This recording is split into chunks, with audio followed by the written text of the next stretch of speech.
자, 오늘 빌립보 1장 27절로부터 30절 말씀을 가지고 성도의 생활 이런 제목으로 말씀을 드리려고 합니다. 여러분은 자신에 대해서 어떻게 생각하십니까? 하나님이 성도로 부르시다는 사실을 우리가 믿어진다면, 물론 우리가 성도를 부르는데 연약해서 넘어지기도 하고 범죄하기도 하지만 그럼에도 불구하고 우리는 성도입니다. 물론 우리가 여러 가지로 어려움도 당하고 고초도 당하고 힘도 당하지만 그래도 성도의 입장에서, 주님이 나를 바라보는 입장에서, 하나님의 자녀라는 입장에 쳐다보면 초대교회 신자들도 완전한 사람은 아무도 없습니다. 그런데 바울은 그들을 다른 이름으로 부른 적이 아무도 없고 항상 그리스도 안에서 성도된 너희에게 무난하노니 이렇게 불렀습니다. 여러분, 행동이 누구를 결정하는 것이 아니라 누구를 따라 행동하는 자가 그 삶의 방식이 된다고 하는 것입니다. 그래서 성도로 인식하고 사는 사람은 그 정체성에 맞는 삶을 살 수 있도록 설계가 되어져 있는 것입니다. 이런 얘기가 있더군요. 그 하기선 그 사모님이 간증하는데 보니까 이런 얘기가 맨날 쭉 나가고 있더라고요. 세상에서 제일 귀한 금이 있다면, 여러분, 세상에서 제일 귀한 금이 있다면 세 가지가 있는데, 첫째 무슨 금이냐 보니까 첫째는 황금이라는 겁니다. 황금. 세상에 제일 귀한 금이 황금이라는 거예요. 두 번째 금이 뭐냐 보았더니 소금이라는 겁니다. 소금. 황금보다 소금이 더 귀할 수가 있을 겁니다. 그죠? 황금보다 소금이 더 귀할 거예요. 그런데 세 번째 금이 뭐였는가 보았더니 지금이라는 거예요. 그렇죠? 지금이 우리에게 가장 귀한 시간이고 지금이 가장 좋은 것이다. 그래서 이 말씀을 들은 남편이 너무 감동돼가지고, 그렇구나, 너무 감동돼가지고, 그리고 아내에게 카톡을 이은 겁니다. 내가 오늘 교회에서 말씀을 들었는데 세상에 제일 귀한 금이 황금이고 소금이고 지금이다. 카톡을 이었더니 그 아내가 답이 이렇게 왔대요. 그래, 그렇다고요 하면서 그 아내가 답이 오는 그 금이 무엇인고 봤더니, 여보, 내가 좋아하는 금은 이런 것입니다 하고 보냈는데, 무슨 금이고 봤더니요, 첫째 금이 무슨 금이라고요? 첫째 금이 나는 현금입니다 이러더래요. 두 번째는 뭐라고 했느냐 하면은 입금 아니에요. 입금. 언제 입금? 지금.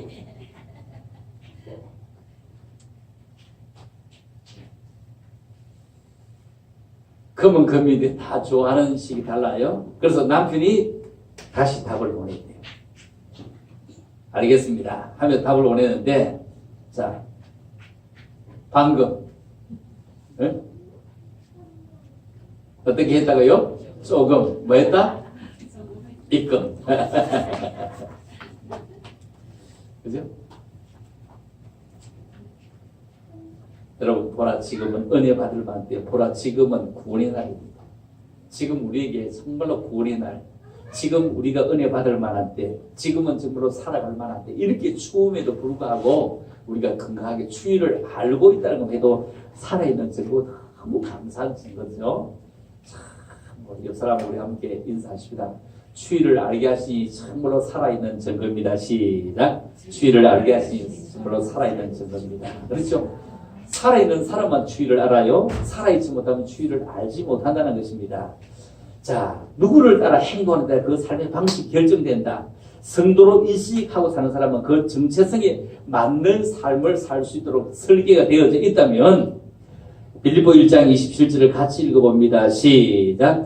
오직 너희는 그리스도의 복음에 합당하게 생활하라. 이는 내가 너희에게 가보나 떠나 있으나 너희가 한 마음으로 서서 한 뜻으로 복음의 신앙을 위하여 협력하는 것과. 자, 여기에서 우리가 그리스도의 복음에 합당하게 생활하라. 복음은 그리스도를 위해서, 하나님께서 죄인들을 구원하시기 위해서 행하신 일인데, 우리는 그 복음으로 하늘나라의 시민이 되었습니다. 그러므로 구원받은 사람들은 복음의 수준에 맞는 삶을 살아야 된다. 복음의 수준. 여기에 오직이라는 이 단어 속에는 무슨 일이 있어도 이런 의미가 들어있습니다. 성도들은 무슨 일이 있어도 복음에 합당하게 생활하라. 자, 예수를 믿으면서 어려운 일이 생기면 복음을 부인하고 믿어도 별 수 없네 이런 것이 아니라 무슨 일이 있어도 그리스도에 대한 복음을 결코 저버리지 말아라 이 말입니다. 여기 생활하라 이 말은 성도답게 살아라 이 말이에요. 성도답게 살아라. 자, 빌립보는 바닷가 휴양지로서 로마인들이 많이 살았는데 그들은 라틴어를 쓰면서 로마인으로서 품격과 신분을 지키려고 애썼습니다. 그래서 로마 시민권을 가졌다는 그 자체로서 그들은 긍지와 자부심을 갖고 살았다. 그래서 바울이 빌립보에 거주하는 그런 로마인들을 보면서 복음에 합당하게 살아가라. 이 말은 로마인들이 자기들이 가지고 있는 그런 메리트, 자기들이 가지고 있는 그런 자부심을 쳐다보면서 성도들도 복음에 합당하게 살아가라. 이렇게 말하는 의도거든요. 복음을 받은 자로서 하늘나라의 시민답게 당당하게 살아갈 수 있도록 해라. 그래서 마땅히 천국 시민답게 살아라. 바울의 삶 자체가 복음에 합당하게 사는 사람이었다. 그래서 복음에 합당하게 살려면 어떻게 살아가야 될 것이냐. 복음에 합당하게 살아가는 사람은 어떤 삶일까? 저는 또 이런 얘기를 잠시 한 적이 있습니다. 아주 순진한 그런 전도사님 한 분이 시골에 휴가를 내려왔습니다. 시골에 내려오는데 갈 데도 없는 이 전사님이 아는 목사님이 시골에 계시니까 시골에 내려왔는데 시골에 내려와도 별로 뭐 도와줄 일도 할 일이 없어서 그냥 계속 있게 되는데 시골 교회가 그 전사님이 내려와 계시니까 넉넉하지도 아니한데 도와줄 형편도 안 되고 뭐 계속 있기도 부담스러워서 보니까 저 전사님이 차비가 없어 못 가는구나 생각이 되어지니까 목사님이 답답해서 그래서 목사님이 차비를 줘야 되겠다 싶어서 없는 형편이지만 전사님에게 카드를 주면서 농협에 가서 5만 원만 좀 찾아오느라 했어. 5만 원 좀 찾아오느라 해. 그런데 이 전사님이 그냥 순진해가지고 카드를 한 번도 써보지 않았다는 겁니다. 그래서 내가 카드를 한 번도 안 써봤다고 하니까 거기 가면 현금 자동 인출이 있으니까 거기서 5만 원 달라고 하면 돼. 그래서 전사님이 그 농협 인출기에 가서 눈치껏 가만히 쳐다봐. 다른 사람 딱 쳐다보고 자기 수제 카드를 엮구나. 딱 엮어가지고는 그래서 딱 얘기해서 5만 원 나와. 5만 원 나와. 안 오는 겁니다. 아하, 이 카드는 주인의 목소리를 알아야 하구나 하면서 그래서 목사님 목소리를 그럼 내가 5만 원 나와? 해도 안 오더라는 거예요. 안 오더라는 거예요. 최근 음성이 다 맞게 안 오더라는 거예요. 그래서 사람들이 웃다가 와서 보고 번호를 쭉쭉 눌렀는데 눌러도 안 온다는 거예요. 왜 안 오느냐? 비밀번호를 몰랐기 때문입니다. 다시 얘기해보면은 비밀번호를 모르면 못 오는 것처럼 아무리 돈이 카드에 있어도 비밀번호를 알아야 되는 것처럼 우리가 예수님이 우리를 다 이루어 주셔도 모르면 헛되다는 겁니다. 예수님이 이루어 주신 것을 우리는 예수로 말미암아 예수의 보배 피로 말미암아 아멘으로 말미암아 그것을 내가 받을 수 있는 것이지 구경해서는 되어지지 아니한다. 그러면 우리가 어떻게 해야 성도의 생활을 아름답게 할 수 있느냐? 자, 첫 번째로 성도는 협력할 줄 알아야 합니다. 자, 좀 전에 읽어봤죠. 오직 그리스도의 복음에 합당하게 생활하라 이렇게 말씀을 하고 제일 마지막에 보면 복음의 신앙을 위하여 협력하는 것과 이렇게 복음의 신앙을 위하여 협력하는 것이다. 자, 여기서 복음의 신앙을 위하여 협력한다 이 말은 군사적인 의미가 나는데 여기서 함께 경기한다. 한 팀으로 함께 싸운다. 몸으로 협력한다. 이 말은 한 마음으로 한 뜻으로 함께한다. 자, 한 마음 한 뜻으로 바울이 자주 반복하는 단어입니다. 그리스도인들이 생각과 행동에서 한 몸처럼 잘 연합해야 된다. 이 말이에요. 잘 한 몸으로 하나 되어져야 된다. 자, 지금 우리가 동계올림픽을 하게 되는데 이 혼자 할 때 이것이 쉽지만도 함께 협력하는 것은 얼마나 어렵겠습니까? 그래서 함께 마음도 같이 하고 눈만 쳐다봐도 어떻게 해야 되는 거 아는 눈치, 코치, 발치면 다 함께 와야 되는 것이죠. 이것처럼 성령 안에서 복음에서 협력한다. 바울은 빌립보 교회가 복음을 위해서 협력하되 하나 되는 모습을 보기를 원했습니다. 그래서 바로 이것이 천국 시민의 모습입니다. 복음을 위해서 그리스도 안에서 우리가 함께 협력하자. 마귀는 협력이 아니고 분열을 하는 것을 더 좋아합니다. 모름지기 그리스도인은 복음을 위해서 하나가 되어야 됩니다. 예배드리고 전도하고 교제하고 봉사하고 경험하고 이 모든 것이 협력이다. 협력은 협동 이상의 힘을 가지는 것입니다. 자, 협동은 동의하여 하는 것이지만 협력은 자발적으로 하는 것입니다. 그렇죠? 자발적으로 협동하자. 말은 서로 니도 그렇게 하겠다. 나도 그렇게 하겠다. 당신도 그렇게 하겠다. 나도 그렇게 하겠다. 서로 동의해야 되는데 협력은 그렇지 않고 같이 힘을 모아서 자발적으로 모여드는 것입니다. 그래서 부디 협동하는 사람이 아니라 복음의 신앙을 위해서 서로 협력한다. 힘을 모은다. 다시 힘을 모은다. 이 얘기입니다. 두 번째로 성도는 범사를 두려워해야 됩니다. 자, 28절을 읽어봅니다. 시작. 무슨 일이든지 대적하는 자들 때문에 두려워하지 아니하는 이 일을 듣고자 합니다. 이것이 그들에게는 멸망의 증거요 너희에게는 구원의 증거니 이는 하나님께로부터 난 것이다. 자, 여기에서 무슨 일이든지 대적하는 자들 때문에 두려워하지 아니하는 이 일을 듣고자 합니다. 자, 여기에 대적하는 자들이라고 하는 것은 유대인을 포함한 하나님을 대적하는 모든 사람을 말합니다. 바울은 대적자들을 두려워하거나 피하지 말고 담대하게 맞설 수 있기를 권면합니다. 평온한 때는 한마음 한뜻이 되어서 협력하기 쉽지만 고난이 다가오고 어려움이 다가오면 갈라지기가 쉽다. 그래서 대적자들은 연합을 깨기 위해서 모진 박해를 가하고 합니다. 무슨 일이든지 복음에 대적하는 자들 때문에 두려워하지 않는 것은 위대한 일입니다. 이 바울은 빌립보 교회 성도들이 어떤 대적과 고난에도 두려움이 없이 견뎌가다면 복음에 굳게 서 있다는 소식을 우리에게 듣고 싶었습니다. 빌립보 교인들은 복음을 전할 때 반대하며 박해하는 자들이 엄청나게 많았습니다. 그러니 두려워하지 말아라. 복음에 합당하게 사는 자들이 복음을 증거하면서 박해와 또 반대에 두려워하는 이유는 뭐냐면은 복음의 능력이 그들에게 살아있지 않았기 때문입니다. 복음의 능력이 살아있느냐? 그러면 조나단 에드워드는 말하기를 천국 시민은 사탄을 두려워하지 말아야 된다. 하나님을 의지하라. 그러면 두렵지 아니할 것이다. 그래서 마지막 말을 남기고는 눈을 감았다고 합니다. 이 복음의 사람은 사탄을 두려워하지 말아야 된다. 세상이 두렵지 않은 까닭은 하나님을 의지하기 때문입니다. 하나님을 의지하는 사람은 세상이 두렵지 않습니다. 복음에 합당하게 삶을 산 사람은 복음의 능력으로 대적자를 결코 두려워하지 말고 정말로 복음의 능력으로 정말로 시원하게 모든 일들을 물리쳐 나가려고 함께하는 사람이 되어져야 됩니다.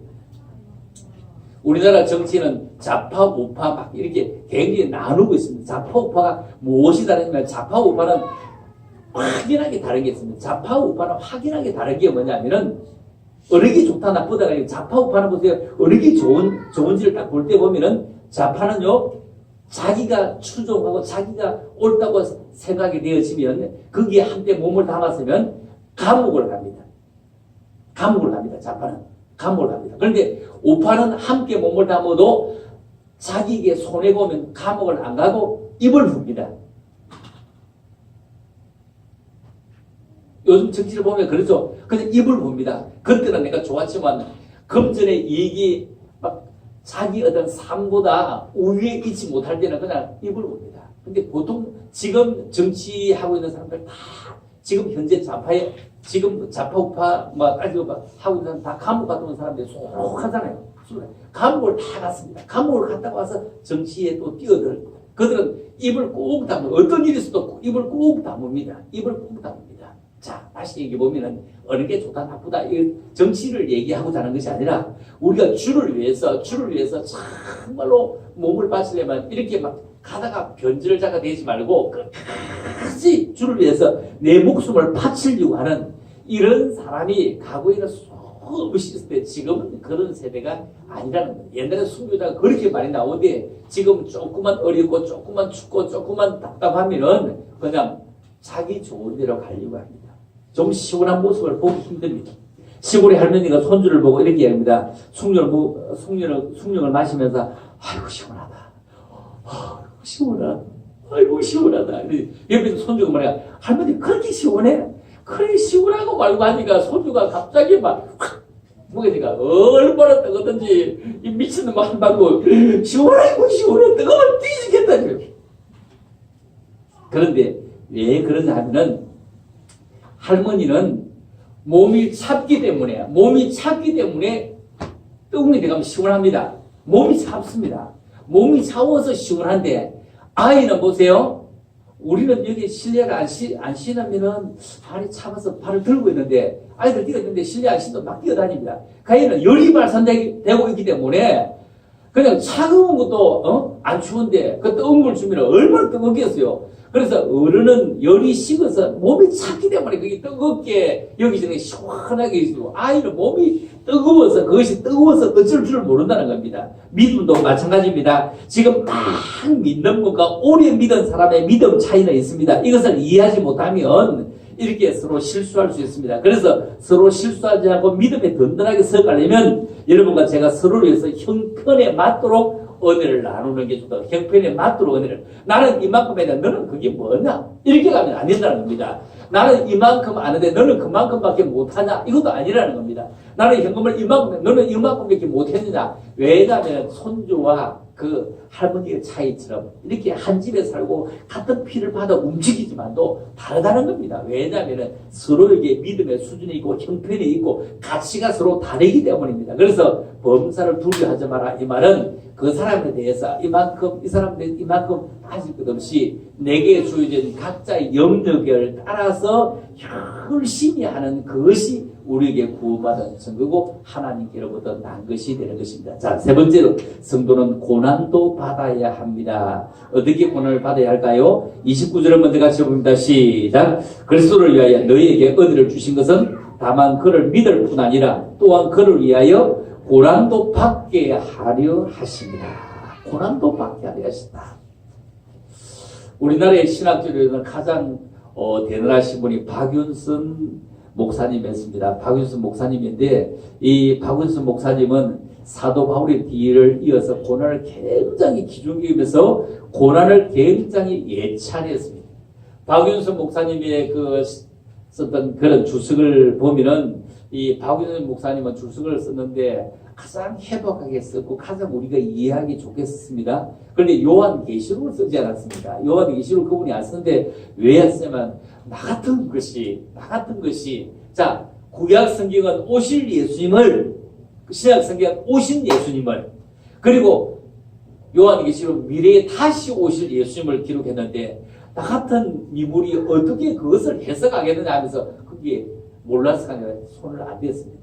그런데 지금 와서 박윤선 그런 기양 목사님과 같은 분들이 많이 나왔다고 해야 되겠지만 그럼에도 불구하고 그분들과 비교할 수 없는 또 요한계시록 저자가 얼마나 많은지 모릅니다. 자기 잘났다고 하는 사람이 얼마나 많은지 모릅니다.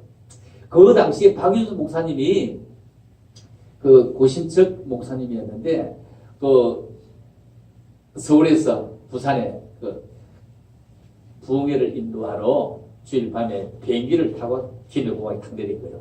김해공항에 내렸는데 그때 무슨 일이 나냐면은 그 뒤에 어떻게 목사가 돈을 내고 비행기를 타고 주일날 움직일 수 있냐.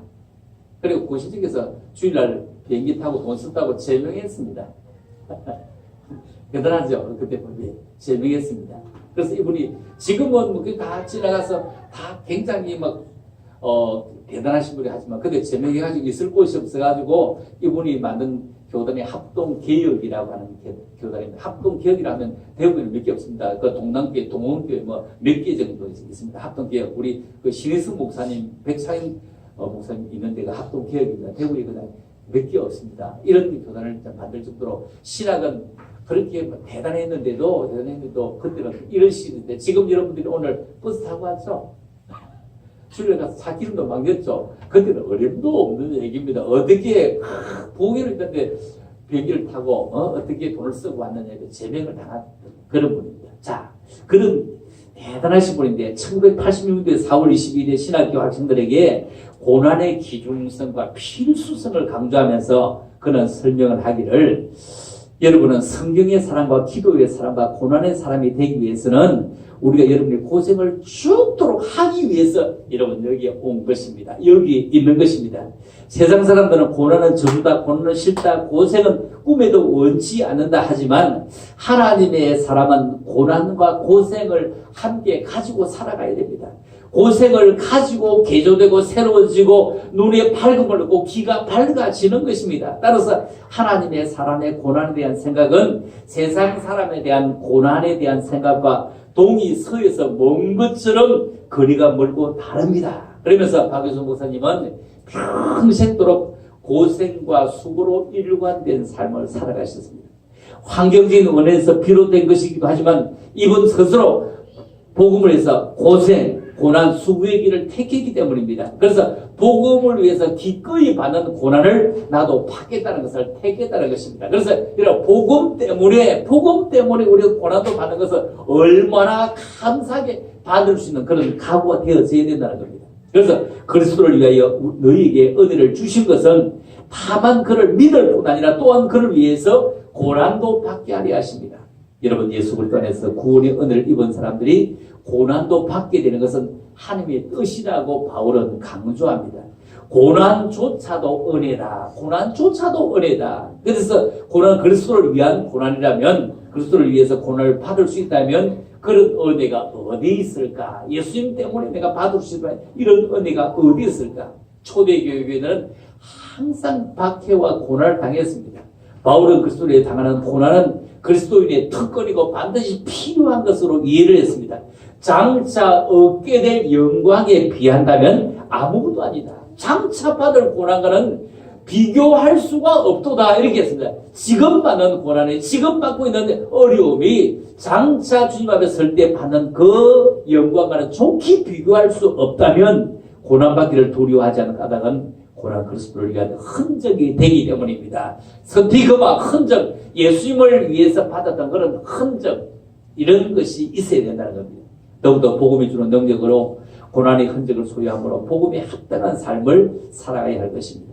모든 사람들은 각각 자기 기준에 따라 살아가고 있습니다. 어떤 사람은 헛된 가르침을 따라 살아갑니다. 어떤 사람은 세상이 만들어놓은 관습과 풍습을 따라 살아갑니다. 어떤 사람은 물질에 대한 소유가 육체의 정욕을 따라 살아갑니다. 어떤 사람은 자기의 과시욕을 따라 살아갑니다. 그러나 바울은 우리가 세상에 합당하게가 아니라 복음에 합당하게, 정말로 주변 사람의 복이 합당하게 아니라 예수님의 복이 합당하게 살아가야 한다는 것입니다. 그리할 때 믿음의 진보와 하나님의 기쁨이 임할 것이라는 것입니다. 어떤 친구 두 사람이 각각 자기의 아내에게 꽃을 선물해야 되겠다고 꽃가게에 들어갔습니다. 그런데 두 사람이 들어가면서 얘기합니다. 야, 우리가 오늘 마누라에게 꽃을 사주는데 꽃을 선물하면 꽃을 사는 내가 행복한 거야, 꽃을 받는 우리 마누라가 행복한 거야. 둘이서 이제 꽃 사러 가면서 얘기를 합니다. 얘기를 하는데, 걸어가면 얘기를 하는데 결론이 안 나는 겁니다. 꽃을 사는 내가 행복하다, 아니 꽃을 받는 마누라가 행복하다. 둘이서 도무지 결론이 안 나는 거예요. 이게 너무 빵빵하게 실리는 거예요. 그래서 할 수 없이 이제 꽃 가게까지 가도록 아직 다 가서 얘기를 다 해도 이게 결론이 안 났어. 그래서 꽃 파는 주인에게, 꽃집 아줌마에게 물었습니다. 우리가 지금 우리 마누라에게 꽃을 사가지고 지금 왔는데, 꽃을 사는 나는 내가 행복하다고 하는데 이 친구는 꽃을 받는 마누라가 행복하다고 하니, 꽃집 아줌마가 이거 한번 결론을 한번 내려서 말을 해달라고 하니까 꽃집 아줌마가 이렇게 얘기하더래요. 싱거가 씹더니, 그거요, 꽃을 파는 내가 제일 행복해요, 이러더래. 꽃집 아줌마가 행복하다는 거예요. 꽃을 파는 아줌마가 행복하다는 거예요. 그렇죠. 우리가 복음이 합당하게 살아가려면 누가 행복해야 되고, 누가 기뻐야 되고, 누가 제일 좋아야 되는데 주님이 기뻐야 돼요. 주님이 행복해야 되는 것입니다. 그래서 결론으로 우리가 복음에 합당하게 살아가려고 애쓴다고 하면, 자, 오늘 세 가지를 다 말씀드렸습니다. 자, 첫째로, 둘째로, 셋째로 같이 읽어보고 마치랍니다. 자, 시작. 첫째로, 복음을 위하여 한마음 한뜻으로 협력하시기 바랍니다. 두 번째로, 복음의 능력으로 대적을 두려워하지 마시기 바랍니다. 그렇죠? 대적 누구죠? 마귀. 세 번째로, 그리고 복음을 위해 당하는 고난을 기꺼이 받으시기 바랍니다. 자, 그래서 그야말로 복음을 위해서 합당하게 살아가는 복된 그리스도인들이 다 될 수 있기를 주님의 이름으로 축복합니다. 하나님 아버지, 오늘 참으로 감사합니다. 우리 모두가 복된 그리스도인이 되기 위해서는 복음에 합당하게 살아가는 믿음의 사람이 되어지기를 원합니다. 복음이 우리를 이끌고 갈 수 있는 그런 나침판이 되게 도와주시옵소서. 지침돌이 되게 도와주시옵소서. 디딤돌이 되게 도와주시옵소서. 그러므로 우리가 복음에 이끌려서 복음에 수종드는 자가 되게 하시고 협력하는 자가 되게 하시고 사탄 마귀가 우리 가까이 오지 못하도록 정말로 주님의 귀한 대장부가 되게 축복하여 주시옵소서. 또 한 주간 살아가게 될 것이며 6월 한 달을 살아가게 될 것입니다. 주 은혜 가운데 살았다고 고백할 수 있는 믿음의 종들이 모두가 함께 되어지기를 원하오며 그러고 가신 예수님 이름으로 감사드리며 기도 올리옵나이다. 아멘.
그저가는 등불도 끄지 아니하시고 때를 기다리시면서 우리에게 새로운 기회를 주시기를 원하시는 그 하나님 아버지의 은혜를 진심으로 감사함을 올립니다. 우리에게 2018년도를 허락하시고 쏜살같이 지나가는 한 달을 치다보면서 또다시 두 번째 달을 우리에게 허락하셨사오니 두 번째 달을 의미 있게 보낼 수 있는 저들 되게 하여 주시기를 원합니다. 과거에 볼 수 없는 추위가 우리에게 닥쳐와서도 우리에게 강건하게 있게 하심을 참으로 감사하며 이 추위를 이길 수 있는 그런 면역, 힘들을 저들에게 더욱더 하여 주시기를 원하옵니다. 추위는 곧 물러가게 될 것이며 따뜻한 봄은 찾아오고야 말 것입니다. 이것처럼 우리의 인생길의 모든 일들이 이 모양 저 모양으로 휘둘려 간다고 할지라도 주의 은혜 가운데 살아갔다고 고백할 수 있는 저들이 내게 축복하여 주시기를 원합니다. 오늘도 가까이서 멀리서 주의 전을 향하여 달려왔사오니 저들의 발걸음을 더욱더 복되게 하시고 말씀을 받는 기들이 더욱더 학제의 기가 되어서 말씀을 듣고 생활에 아름답게 잘 적용함으로 하나님을 더욱더 기쁘시게 하며 주변의 사람들을 더욱더 행복하게 할 수 있는 원동력이 저희들 속에 나타나게 축복하여 주시기를 원합니다. 특별히 2월달은 이 나라의 큰 대사를 앞두고 있사오니 세계의 수많은 나라들이 찾아오게 될 것이며 세계의 많은 아버지 국민들이 함께 찾아오게 될 것인데 우리나라 온 백성이 함께 이 귀한 일들을 두고 기도하며 잘 진행될 수 있게 하시고 세계 속에 한국이 아름답게 보여지게 하시고 복음 있는 나라 하나님이 다스리는 나라라는 것을 보여줄 수 있는 귀한 기회가 될 수 있도록 은혜를 덧입혀 주시기를 원합니다. 적절을 면하는 것이 말게 하시고 흑자가 더욱더 창출될 수 있는 그런 동계올림픽이 될 수 있도록 참 크리스찬으로부터 기도하게 하시고 함께 박수를 보낼 수 있는 저들이 되어지기를 간절히 빌고 원합니다. 오늘도 주님 앞에 나온 사랑하는 종들을 주께서 기억하시고 더욱더 강건하게 하나님 앞에 서 있는 저들 되게 하시고 우리가 안전하서나 주님 생각으로 가득 찰 수 있게 하시고 우리의 온 가정들이 모두가 다 믿음의 가정들이 될 수 있도록 저들을 통해서 가정의 선교사가 되게 하시고 복음의 밑바탕이 되게 축복하여 주시기를 간절히 빌고 원하오며 거룩하신 예수 이름으로 감사드리며 기도 올리옵나이다. 아멘. 자, 오늘 빌립보 1장 27절로부터 30절 말씀을 가지고 성도의 생활 이런 제목으로 말씀을 드리려고 합니다. 여러분은 자신에 대해서 어떻게 생각하십니까? 하나님이 성도로 부르시다는 사실을 우리가 믿어진다면 물론 우리가 성도를 부르는데 연약해서 넘어지기도 하고 범죄하기도 하지만 그럼에도 불구하고 우리는 성도입니다. 물론 우리가 여러 가지로 어려움도 당하고 고초도 당하고 힘도 당하지만 그래도 성도 입장에서 주님이 나를 바라보는 입장에서 하나님의 자녀라는 입장에 쳐다보면 초대교회 신자들도 완전한 사람은 아무도 없습니다. 그런데 바울은 그들을 다른 이름으로 부른 적이 아무도 없고 항상 그리스도 안에서 성도된 너희에게 문안하노니 이렇게 불렀습니다. 여러분, 행동이 누구를 결정하는 것이 아니라 누구를 따라 행동하는 자가 그 삶의 방식이 된다고 하는 것입니다. 그래서 성도로 인식하고 사는 사람은 그 정체성에 맞는 삶을 살 수 있도록 설계가 되어져 있는 것입니다. 이런 얘기가 있더군요. 그 하기선 그 사모님이 간증하는데 보니까 이런 얘기가 몇 년 쭉 나가고 있더래요. 세상에서 제일 귀한 금이 있다면, 여러분 세상에서 제일 귀한 금이 있다면 세 가지가 있는데, 첫째 무슨 금이냐 보니까 첫째는 황금이라는 겁니다. 황금. 세상에 제일 귀한 금이 황금이라는 거요. 두 번째 금이 뭐냐 보았더니 소금이라는 겁니다. 소금. 황금보다 소금이 더 귀할 수가 있을 겁니다. 그죠? 황금보다 소금이 더 귀할 거예요. 그런데 세 번째 금이 뭐는 거 봤더니 지금이라는 거예요. 그렇죠?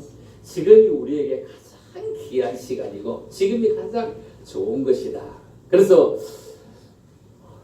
이 말씀을 들은 남편이 너무 감동돼 가지고, 그렇구나, 너무 감동돼 가지고 그리고 아내에게 카톡을 이은 겁니다. 내가 오늘 교회에서 말씀을 들었는데 세상에 제일 귀한 금이 황금이고 소금이고 지금이다. 카톡을 이었더니 그 아내가 답이 이렇게 왔대요.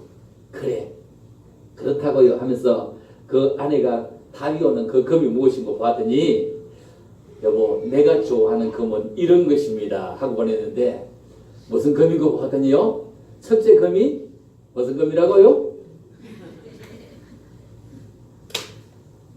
첫째 금이 나는 현금입니다 이러더래요.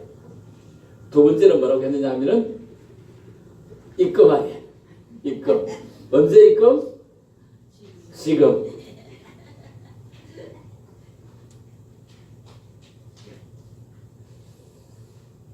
금은 금인데 다 좋아하는 식이 달라요. 그래서 남편이 다시 답을 보냈대요. 알겠습니다 하며 답을 보냈는데, 자, 방금 네? 어떻게 했다고요? 조금 뭐 했다? 입금. 그죠? 여러분 보라, 지금은 은혜 받을 만한데요. 보라, 지금은 구원의 날입니다. 지금 우리에게 정말로 구원의 날, 지금 우리가 은혜 받을 만한 때, 지금은 정말로 살아갈 만한 때, 이렇게 추움에도 불구하고 우리가 건강하게 추위를 알고 있다는 것 해도 살아있는 증거, 너무 감사한 증거죠. 옆 사람 우리 함께 인사하십니다. 추위를 알게 하시니 정말로 살아있는 증거입니다. 시작. 추위를 알게 하시니 정말로 살아있는 증거입니다. 그렇죠? 살아있는 사람만 추위를 알아요. 살아있지 못하면 추위를 알지 못한다는 것입니다. 자, 누구를 따라 행동하는데 그 삶의 방식이 결정된다.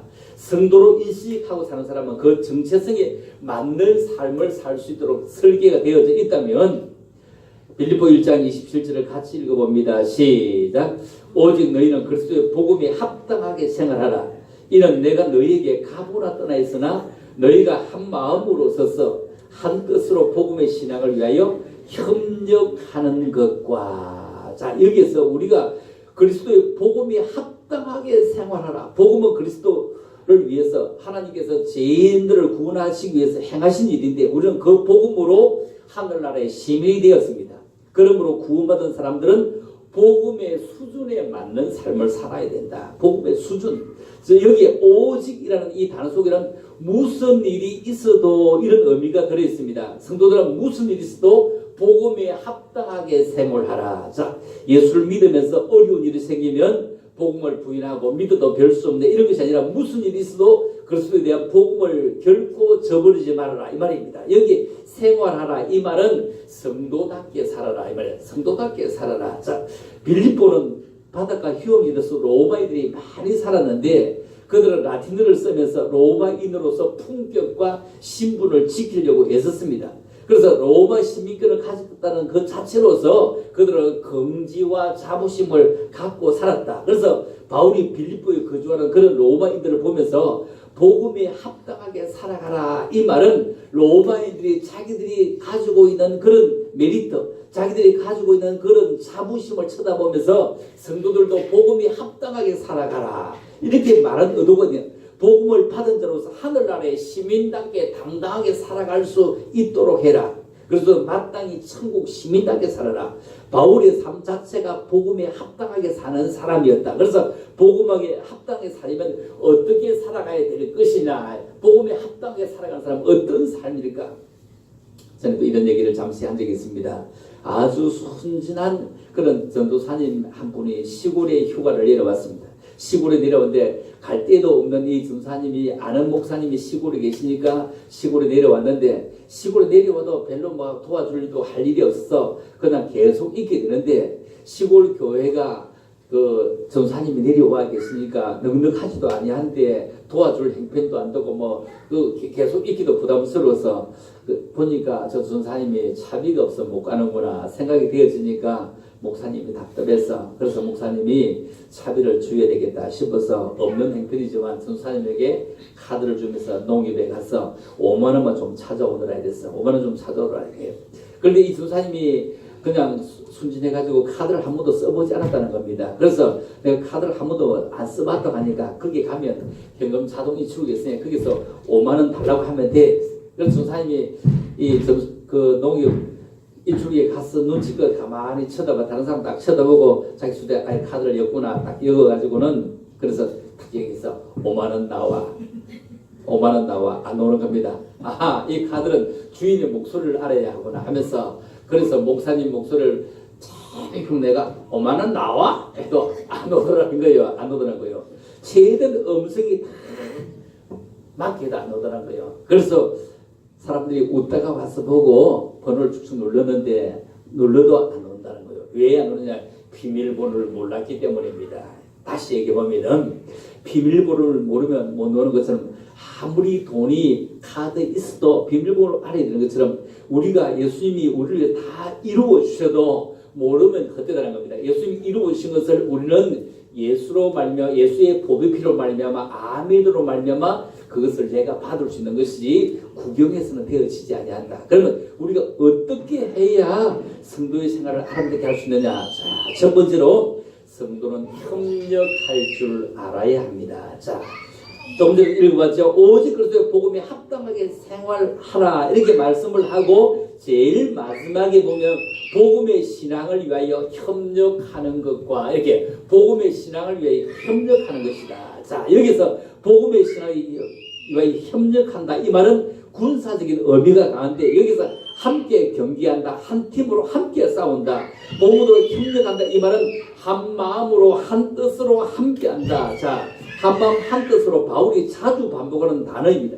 그리스도인들이 생각과 행동에서 한 몸처럼 잘 연합해야 된다 이 말이에요. 잘 한 몸으로 하나 되어져야 된다. 자, 지금 우리가 동계 올림픽을 가게 되는데 이 혼자 할 때 이것이 쉽지만도 함께 협력하는 것은 얼마나 어렵겠습니까? 그래서 함께 마음도 같이 하고 눈만 쳐다봐도 어떻게 해야 되는 거 아는 눈치, 코치, 발치면 다 함께 와야 되는 것이죠. 이것처럼 성령 안에서 복음에서 협력한다. 바울은 빌립보 교회가 복음을 위해서 협력하되 하나 되는 모습을 보기를 원했습니다. 그래서 바로 이것이 천국 시민의 모습입니다. 복음을 위해서 그리스도 안에서 우리가 함께 협력하자. 마귀는 협력이 아니고 분열하는 것을 더 좋아합니다. 모름지기 그리스도인들은 복음을 위해서 하나가 되어야 됩니다. 예배드리고 전도하고 교제하고 봉사하고 헌금하고 이 모든 것이 협력이다. 협력은 협동 이상의 힘을 가지는 것입니다. 자, 협동은 동의하여 하는 것이지만 협력은 자발적으로 하는 것입니다. 그렇죠? 자발적으로 협동하자. 말은 서로 니도 그렇게 하겠다. 나도 그렇게 하겠다. 당신도 그렇게 하겠다. 나도 그렇게 하겠다. 서로 동의해야 되는데 협력은 그렇지 않고 같이 힘을 모아서 자발적으로 모여드는 것입니다. 그래서 부디 협동하는 사람이 아니라 복음의 신앙을 위해서 서로 협력한다. 힘을 모은다. 다시 힘을 모은다. 이 얘기입니다. 두 번째로 성도는 범사를 두려워해야 됩니다. 자, 28절을 읽어봅니다. 시작. 무슨 일이든지 대적하는 자들 때문에 두려워하지 아니하는 이 일을 듣고자 합니다. 이것이 그들에게는 멸망의 증거요 너희에게는 구원의 증거니 이는 하나님께로부터 난 것이라. 자, 여기에서 무슨 일이든지 대적하는 자들 때문에 두려워하지 아니하는 이 일을 듣고자 합니다. 자, 여기에 대적하는 자들이라고 하는 것은 유대인을 포함한 하나님을 대적하는 모든 사람을 말합니다. 바울은 대적자들을 두려워하거나 피하지 말고 담대하게 맞설 수 있기를 권면합니다. 평온한 때는 한 마음 한 뜻이 되어서 협력하기 쉽지만 고난이 다가오고 어려움이 다가오면 갈라지기가 쉽다. 그래서 대적자들은 연합을 깨기 위해서 모진 박해를 가하고 합니다. 무슨 일이든지 복음에 대적하는 자들 때문에 두려워하지 않는 것은 위대한 일입니다. 이 바울은 빌립보 교회 성도들이 어떤 대적과 고난에도 두려움이 없이 견뎌간다면 복음에 굳게 서 있다는 소식을 우리에게 듣고 싶었습니다. 빌립보 교인들은 복음을 전할 때 반대하며 박해하는 자들이 엄청나게 많았습니다. 그러니 두려워하지 말라. 복음에 합당하게 사는 자들이 복음을 증거하면서 박해와 또 반대에 두려워하는 이유는 뭐냐면은 복음의 능력이 그들에게 살아있지 않았기 때문입니다. 복음의 능력이 살아있느냐? 그러면 조나단 에드워드로 말하기를 천국 시민은 사탄을 두려워하지 말아야 된다. 하나님을 의지하라. 그러면 두렵지 아니할 것이다. 그래서 마지막 말을 남기고는 눈을 감았다고 합니다. 이 복음의 사람은 사탄을 두려워하지 말아야 된다. 세상이 두렵지 않은 까닭은 하나님을 의지했기 때문입니다. 하나님을 의지하는 사람은 세상이 두렵지 않습니다. 복음에 합당한 삶을 산 사람은 복음의 능력으로 대적자를 결코 두려워하지 말고 정말로 복음의 능력으로 정말로 시원하게 모든 일들을 물리쳐 나가려고 함께하는 사람이 되어져야 됩니다.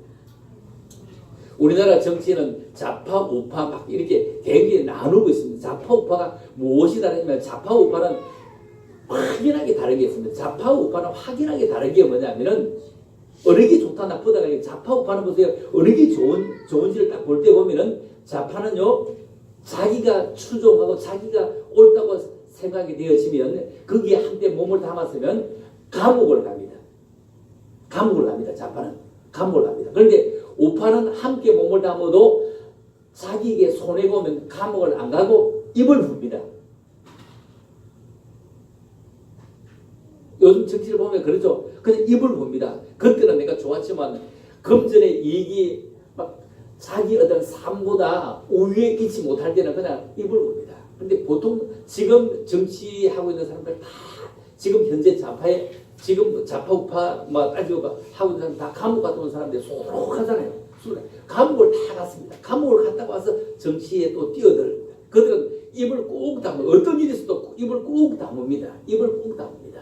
자, 다시 얘기해 보면은 어느 게 좋다 나쁘다 이 정치를 얘기하고자 하는 것이 아니라 우리가 주를 위해서 정말로 몸을 바치려면 이렇게 막 가다가 변질자가 되지 말고 끝까지 주를 위해서 내 목숨을 바치려고 하는 이런 사람이 과거에는 수없이 있을 때 지금은 그런 세대가 아니라는 거예요. 옛날에 순교자가 그렇게 많이 나오는데 지금 조금만 어렵고 조금만 춥고 조금만 답답하면은 그냥 자기 좋은 데로 가려고 합니다.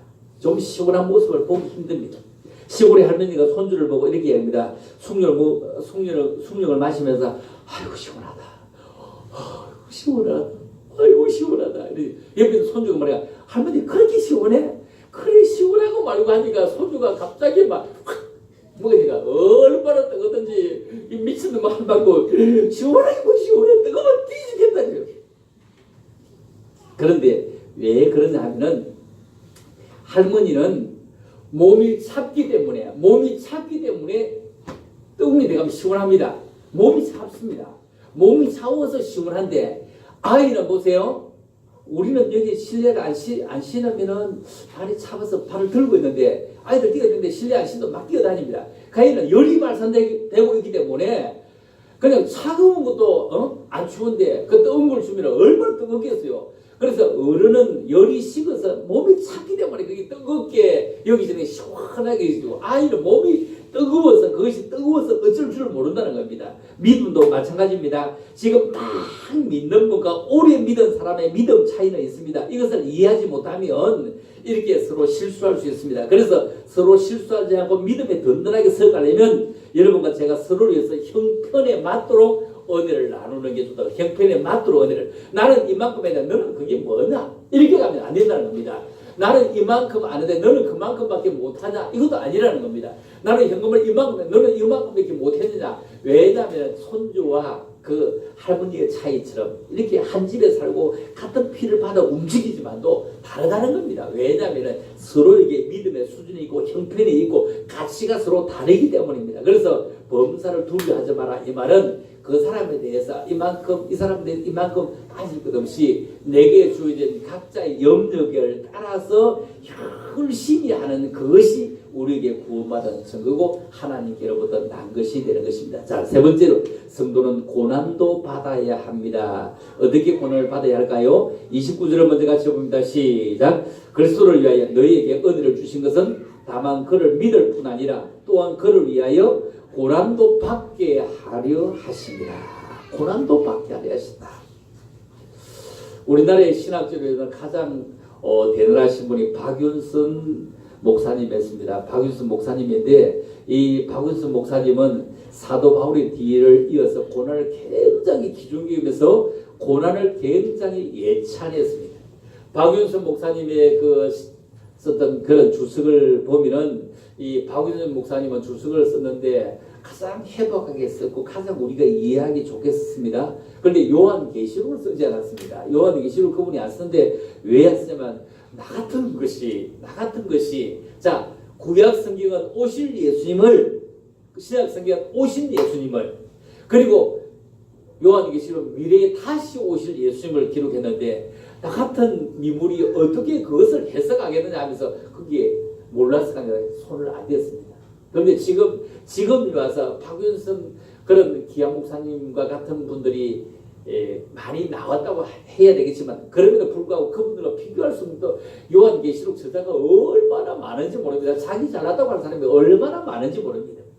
그 당시에 박윤선 목사님이 그 고신척 목사님이었는데 그 서울에서 부산에 그 부흥회를 인도하러 주일 밤에 비행기를 타고 김해공항에 탁 내린 거예요.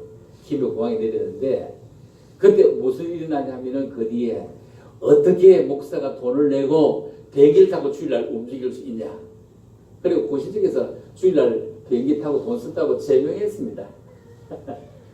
대단하죠. 그때 보면 제명했습니다. 그래서 이분이 지금은 뭐 다 지나가서 다 굉장히 막 대단하신 분이 하지만 근데 제명해가지고 있을 곳이 없어가지고 이분이 만든 교단이 합동개혁이라고 하는 교단입니다. 합동개혁이라면 대구에는 몇 개 없습니다. 그 동남교회, 동원교회 뭐 몇 개 정도 있습니다. 합동개혁 우리 그 신혜승 목사님, 백사인 목사님 있는 데가 합동개혁입니다. 대구에 그냥 몇 개 없습니다. 이런 교단을 만들 정도로 신학은 그렇게 대단했는데도 그때는 이런 시대인데 지금 여러분들이 오늘 버스 타고 왔죠? 주일에 가서 4km도 막렸죠. 그때는 어림도 없는 얘기입니다. 어떻게 부흥회를 했는데 비행기를 타고 어떻게 돈을 쓰고 왔느냐 제명을 당한 그런 분입니다. 자, 그런 대단하신 분인데 1986년도 4월 22일 신학교 학생들에게 고난의 기중성과 필수성을 강조하면서 그는 설명을 하기를 여러분은 성경의 사람과 기도의 사람과 고난의 사람이 되기 위해서는 우리가 여러분의 고생을 죽도록 하기 위해서 여러분 여기에 온 것입니다. 여기 있는 것입니다. 세상 사람들은 고난은 저주다, 고난은 싫다, 고생은 꿈에도 원치 않는다 하지만 하나님의 사람은 고난과 고생을 함께 가지고 살아가야 됩니다. 고생을 가지고 개조되고 새로워지고 눈에 밝음을 얻고 귀가 밝아지는 것입니다. 따라서 하나님의 사람의 고난에 대한 생각은 세상 사람에 대한 고난에 대한 생각과 동이 서에서 먼 것처럼 거리가 멀고 다릅니다. 그러면서 박유선 목사님은 평생도록 고생과 수고로 일관된 삶을 살아가셨습니다. 환경적인 원인에서 비롯된 것이기도 하지만 이분 스스로 복음을 위해서 고생, 고난, 수고의 길을 택했기 때문입니다. 그래서 복음을 위해서 기꺼이 받는 고난을 나도 받겠다는 것을 택했다는 것입니다. 그래서 이런 복음 때문에 우리가 고난도 받는 것을 얼마나 감사하게 받을 수 있는 그런 각오가 되어져야 된다는 겁니다. 그래서 그리스도를 위하여 너희에게 은혜를 주신 것은 다만 그를 믿을 뿐 아니라 또한 그를 위해서 고난도 받게 하려 하십니다. 여러분 예수 그리스도 안에서 구원의 은혜를 입은 사람들이 고난도 받게 되는 것은 하나님의 뜻이라고 바울은 강조합니다. 고난조차도 은혜다. 고난조차도 은혜다. 그래서 고난 그리스도를 위한 고난이라면 그리스도를 위해서 고난을 받을 수 있다면 그런 은혜가 어디 있을까? 예수님 때문에 내가 받을 수 있는 이런 은혜가 어디 있을까? 초대교회들은 항상 박해와 고난을 당했습니다. 바울은 그리스도에 당하는 고난은 그리스도인의 특권이고 반드시 필요한 것으로 이해를 했습니다.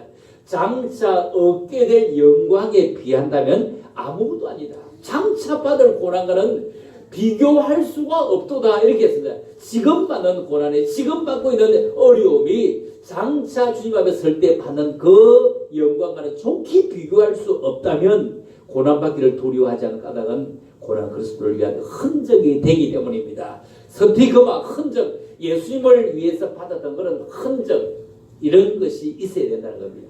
더욱더 복음이 주는 능력으로 고난의 흔적을 소유함으로 복음에 합당한 삶을 살아가야 할 것입니다. 모든 사람들은 각각 자기 기준에 따라 살아가고 있습니다. 어떤 사람은 헛된 가르침을 따라 살아갑니다. 어떤 사람은 세상이 만들어놓은 관습과 풍습을 따라 살아갑니다. 어떤 사람은 물질에 대한 소유가 육체의 정욕을 따라 살아갑니다. 어떤 사람은 자기의 과시욕을 따라 살아갑니다.